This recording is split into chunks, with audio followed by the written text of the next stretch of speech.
नमस्कार, मैं हेमा कुशवाहा और आप देख रहे हैं राष्ट्रीय समाचार की खास बुलेटिन। मगर खबरों से पहले एक नजर सुर्खियों पर।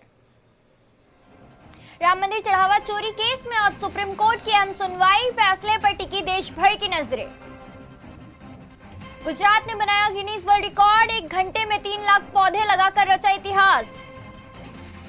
अमेरिका ईरान तनाव का असर, शेयर बाजार में भारी गिरावट और कच्चे तेल की कीमतों में उछाल। देश भर में फिर बढ़ा कोरोना का खतरा, कुमार सानू के बेटे हुए संक्रमित, स्वास्थ्य एजेंसी अलर्ट मोड पर। ज्ञानवापी से पहले संबल विवादों पर सुप्रीम कोर्ट की नजर, विशेष लोक अदालत में निकलेगा समाधान।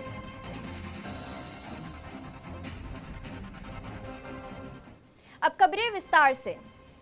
अयोध्या राम मंदिर के चढ़ावा चोरी मामले में आज सुप्रीम कोर्ट में अहम सुनवाई होने जा रही है। इस मामले से जुड़ी 4 अलग अलग याचिकाओं पर एक साथ सुनवाई होगी। देश भर की नजरें अब सुप्रीम कोर्ट के फैसले पर टिकी है। मुख्य न्यायाधीश जस्टिस सूर्यकांत की अध्यक्षता वाली पीठ इन याचिकाओं पर सुनवाई करेगी। याचिकाओं में मामले की सीबीआई जांच, कोर्ट की निगरानी में विशेष जांच, सबूतों को सुरक्षित रखने और मंदिर ट्रस्ट के वित्तीय लेन देन की फॉरेंसिक ऑडिट कराने की मांग की गई है। उधर अयोध्या पुलिस और एसआईटी की जांच भी लगातार जारी है। एसआईटी की शुरुआती जांच में गिनती कक्ष की सुरक्षा व्यवस्था पर गंभीर सवाल उठे थे। जांच एजेंसियों का दावा है कि सीसीटीवी फुटेज में कई संदिग्ध गतिविधियां सामने आई, जिनमें गिनती के दौरान नकदी छिपाने जैसी घटनाएं दिखाई दी। अब सुप्रीम कोर्ट की सुनवाई इस पूरे मामले की जांच की दिशा तय करने में अहम मानी जा रही है। अगली खबर है, गुजरात के गांधीनगर ने पर्यावरण संरक्षण के क्षेत्र में एक नया इतिहास रच दिया है। यहाँ सिर्फ एक घंटे में 3,61,000 से अधिक पौधे लगाकर गिनीज वर्ल्ड रिकॉर्ड बनाया गया। यह अभियान मियावाकी पद्धति से चलाया गया, जिससे हजारों लोगों ने एक साथ भागीदारी की। केंद्रीय मंत्री और गांधीनगर के सांसद अमित शाह ने इस उपलब्धि पर अहमदाबाद नगर निगम, 25,000 से ज्यादा स्वयंसेवकों और स्थानीय लोगों को बधाई दी। उन्होंने कहा कि प्रधानमंत्री नरेंद्र मोदी के एक पेड़ मां के नाम अभियान ने पर्यावरण संरक्षण को जन आंदोलन का रूप दिया है और गांधीनगर की यह उपलब्धि उसी सोच का बड़ा उदाहरण है। सरकारी आंकड़ों के मुताबिक गांधीनगर लोकसभा क्षेत्र में अब तक 1 करोड़ 26 लाख से ज्यादा पौधे लगाए जा चुके हैं।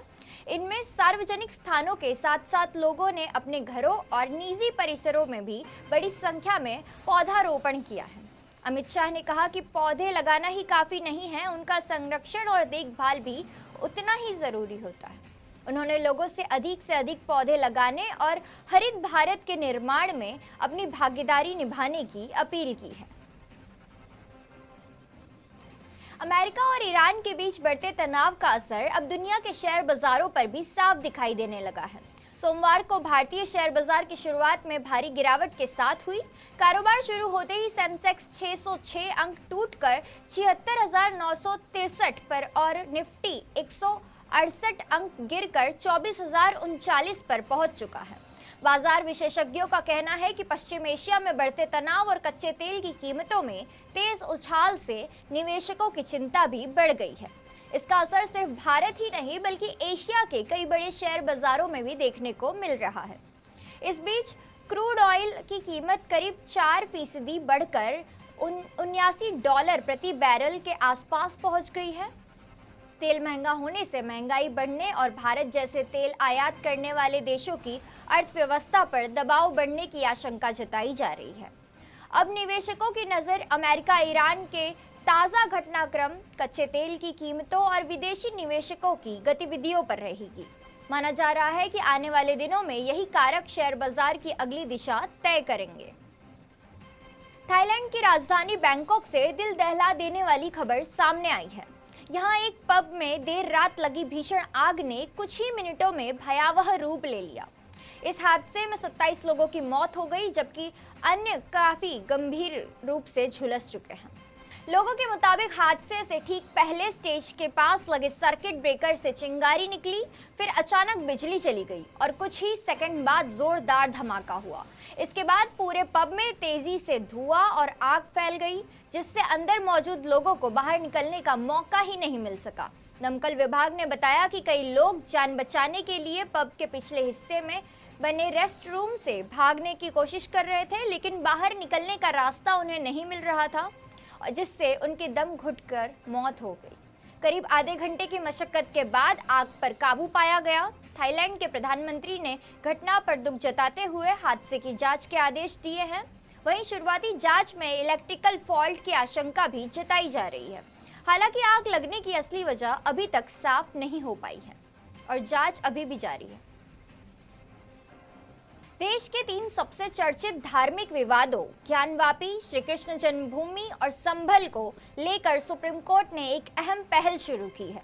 कोर्ट ने इन मामलों को लंबी कानूनी लड़ाई के बजाय बातचीत के जरिए सुलझाने की कोशिश के तहत विशेष लोक अदालत में भेज दिया है। सुप्रीम कोर्ट ने इन मामलों से जुड़े हिंदू और मुस्लिम दोनों पक्षों को नोटिस जारी किया है। 21 से 23 अगस्त तक सुप्रीम कोर्ट परिसर में समाधान समारोह के तहत विशेष लोक अदालत का आयोजन होगा, जहां आपसी सम्मति से समाधान निकालने की कोशिश की जाएगी। इससे पहले भी निचली अदालतों के मध्यस्थता की प्रक्रिया शुरू की जा चुकी है। अब सुप्रीम कोर्ट के इस पहल को इन संवेदनशील मामलों के शांतिपूर्ण समाधान की दिशा में एक महत्वपूर्ण कदम माना जा रहा है। ज्ञानवापी, कृष्ण जन्मभूमि और संभल विवाद फिलहाल अलग अलग कानूनी पहलुओं के साथ अदालतों में लंबित है और अब सभी की नजरें सुप्रीम कोर्ट के इस विशेष पहल और उससे निकलने वाले संभावित समाधान पर टिकी हुई है। प्रधानमंत्री, केंद्र मंत्री और मुख्यमंत्रियों से जुड़े एक अहम प्रस्ताव पर संसदीय समिति ने बड़ी सिफारिश की है। समिति ने कहा है कि अगर किसी गंभीर आपराधिक मामले में कोई प्रधानमंत्री, मंत्री या मुख्यमंत्री 30 दिन से ज्यादा जेल में रहता है तो उसे पद से हटाने के बजाय निलंबित किया जाए। समिति का कहना है कि अगर बाद में संबंधित नेता कोर्ट से बरी हो जाता है या तय समय के मुकदमे में प्रगति नहीं होती तो उसका निलंबन अपने आप खत्म हो जाना चाहिए और वह दोबारा अपना पद संभाल सके। यह सिफारिश उस प्रस्ताव संविधान संशोधन विधेयक की समीक्षा के दौरान की गई है, जिसमें पहले यह प्रावधान था कि 31 दिन तक जेल में रहने पर प्रधानमंत्री, मंत्री और मुख्यमंत्री का पद अपने आप खत्म हो जाएगा। विपक्ष ने इस प्रस्ताव का विरोध करते हुए इसे राजनीतिक दुरुपयोग की आशंका वाला कदम बताया है। समिति ने यह सुझाव भी दिया है कि ऐसे मामलों में सुनवाई फास्ट ट्रैक या विशेष अदालतों में हो और कानून साफ तौर पर यह भी तय किया जाए कि किन गंभीर अपराधों से निलंबन लागू होगा। अब इस रिपोर्ट पर सरकार आगे फैसला लेगी। उत्तर प्रदेश की राजधानी लखनऊ में पेट्रोल डीजल की चोरी और मिलावट का बड़ा खेल सामने आया है। क्राइम ब्रांच ने ऑपरेशन एथेनॉल शील्ड के तहत कार्रवाई करते हुए ऐसे गिरोह का भांडाफोड़ किया है जो टैंकरों से ईंधन चोरी कर उसमें खतरनाक सॉल्वेंट मिलाकर बाजार में बेच रहे थे। मलिहाबाद इलाके में की गई छापेमारी के दौरान पुलिस ने टैंकर चालक समेत 4 आरोपियों को गिरफ्तार किया। जांच में खुलासा हुआ कि टैंकर से पेट्रोल और डीजल निकालकर उसे कम कीमत पर बेचा जाता था, जिसके बाद उसमें अवैध रूप से तैयार किया गया सॉल्वेंट मिलाकर मिलावटी ईंधन ऊंचे दामों पर सप्लाई किया जाता था। क्राइम ब्रांच ने मौके पर 16,000 लीटर से ज्यादा पेट्रोल, डीजल, मिलावटी ईंधन और सॉल्वेंट बरामद किया है। इसके साथ ही तेल में इस्तेमाल होने वाले पाइप, मास्टर चाबी और अन्य उपकरण भी जब्त किए गए हैं। पुलिस का कहना है कि यह गिरोह लंबे समय से इस अवैध कारोबार में शामिल था और अब आरोपियों से पूछताछ कर पूरे नेटवर्क और मिलावटी ईंधन खरीदने वाले पेट्रोल पंपों की भी जांच की जा रही है। देश में कोरोना वायरस को लेकर एक बार फिर चिंता बढ़ने लगी है। पहले आंध्र प्रदेश और अब मुंबई के नए मामले सामने आने के बाद स्वास्थ्य एजेंसियां भी अलर्ट पर रह रही है।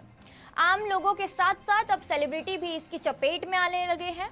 आंध्र प्रदेश में पिछले कुछ दिनों में कोरोना से 2 लोगों की मौत हो चुकी, जबकि राज्य में कई सक्रिय मरीजों का इलाज चल रहा है। वहीं मुंबई में मशहूर गायक कुमार सानू के बेटे, बिग बॉस के पूर्व कंटेस्टेंट जान कुमार सानू भी कोरोना संक्रमित पाए गए। उन्हें इलाज के लिए अस्पताल में भर्ती कराया गया। स्वास्थ्य एजेंसियां, विशेषज्ञों का कहना है कि घबराने की बात तो नहीं है, लेकिन सतर्क रहने की जरूरत जरूर है। भीड़भाड़ वाली जगहों पर मास्क पहने, हाथों की साफ सफाई का ध्यान रखें और बुखार, खांसी या सांस लेने में तकलीफ जैसे लक्षण दिखने पर तुरंत डॉक्टर से संपर्क करें। डॉक्टरों का कहना है कि समय पर जांच, इलाज और जरूरी सुविधाएं अपनाकर संक्रमण के खतरे को काफी हद तक कम किया जा सकता है। ओडिशा के सुंदरगढ़ जिले से इंसानियत को शर्मसार करने वाली वारदात सामने आई है। यहाँ शादी में अपने मामा के घर आई एक नाबालिग लड़की का कथित तौर पर अपहरण कर उसके साथ सामूहिक दुष्कर्म किया गया। घटना के बाद इलाके में सनसनी फैल गई। पुलिस के मुताबिक लड़की देर रात घर से बाहर निकली थी। इसी दौरान मोटरसाइकिल पर आए 7 युवकों ने उसका अपहरण कर लिया और पास के जंगल में ले जाकर वारदात को अंजाम दिया। आरोपी पीड़िता को गंभीर हालत में छोड़कर फरार हो गए। पीड़िता ने किसी तरह घर पहुंचकर परिजनों को घटना की जानकारी दी, जिसके बाद पुलिस ने तुरंत मामला दर्ज कर जांच शुरू कर दी। अब तक 7 आरोपियों में से 6 को गिरफ्तार किया जा चुका है। गिरफ्तार आरोपियों में एक नाबालिग भी शामिल है, जबकि एक अन्य आरोपी की तलाश जारी है। पुलिस ने इस मामले को पॉक्सो एक्ट के तहत केस दर्ज किया है और पीड़िता का अस्पताल में इलाज जारी है। अगली खबर वियतनाम से, जहां भारतीय पर्यटकों की जान लेने वाले दर्दनाक बोट हादसे के बाद अब जांच ने रफ्तार पकड़ ली है। स्थानीय पुलिस ने हादसे में शामिल स्पीड बोट के कैप्टन को हिरासत में लेकर आपराधिक जांच शुरू कर दी है। अधिकारियों का कहना है कि पता लगाया जा रहा है कि हादसे की लापरवाही का नतीजा था या सुरक्षा नियमों की अनदेखी की गई थी। फूकोफ द्वीप के पास हुई इस दुर्घटना में 32 भारतीय पर्यटक और 4 क्रू मेंबर सवार थे। नाव पलटने से 15 भारतीयों की मौके पर ही मौत हो गई, जबकि 16 लोगों को सुरक्षित बचा लिया गया। एक घायल पर्यटक का इलाज अब भी अस्पताल में चल रहा है। भारतीय दूतावास ने बताया कि सभी मृतकों के शवों को भारत भेजने की प्रक्रिया जारी है। दूतावास स्थानीय प्रशासन के साथ लगातार समन्वय बनाए हुए हैं ताकि सभी कानूनी कार्यवाही जल्द पूरी की जा सके और पीड़ित परिवारों को हर संभव सहायता मिल सके। उधर वियतनाम प्रशासन ने पूरे मामले की गहन जांच शुरू कर दी है। पुलिस बोट की तकनीकी स्थिति और सुरक्षा इंतजाम और हादसे के समय की परिस्थितियों को जांच कर रही है। तो ये थी अब तक की खबरें, और खास खबरों के लिए देखते रहिए राष्ट्रीय समाचार। तब तक के लिए नमस्कार।